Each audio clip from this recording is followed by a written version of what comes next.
जिसे अल्लाह बुलाता है उसे कोई रोक नहीं सकता। कभी कभी इंसान सिर्फ एक ख्वाहिश लेकर चलता है और अल्लाह उस ख्वाहिश को मंजिल बना देता है। कहते हैं ना कि जो हमारे नसीब में होता है वो हजारों रुकावटों से कुछ देर के लिए टल तो सकता है, लेकिन आखिर में वो हमें मिल ही जाता है। इसी की एक जीती जागती मिसाल सामने आई लीबिया से।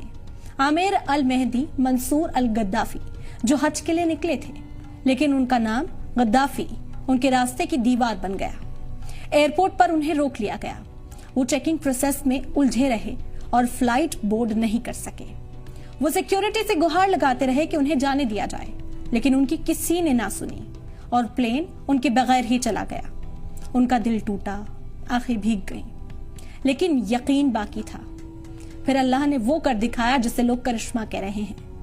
वही प्लेन तकनीकी खराबी के चलते वापस लौट आया, लेकिन इस बार भी बहुत गुजारिश करने के बाद भी पायलट ने उन्हें प्लेन में चढ़ने की इजाजत नहीं दी।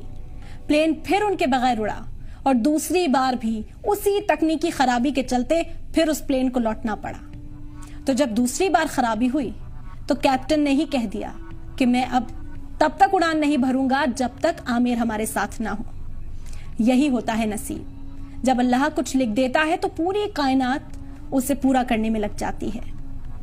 तीसरी बार वही फ्लाइट उसी आमिर के साथ मक्का रवाना हुई, क्योंकि अब वो सिर्फ एक मुसाफिर नहीं थे, वो अल्लाह के मेहमान बन चुके थे। आमिर ने बस इतना कहा, अगर हज मेरे मुकद्दर में लिखा है तो कोई ताकत मुझे रोक नहीं सकती। उनकी कहानी आज हर उस दिल को हिम्मत देती है जो मुश्किलों से हार रहा है, क्योंकि जो हमारे नसीब में होता है वो मिलकर ही रहता है, चाहे जमाना कुछ भी कर ले।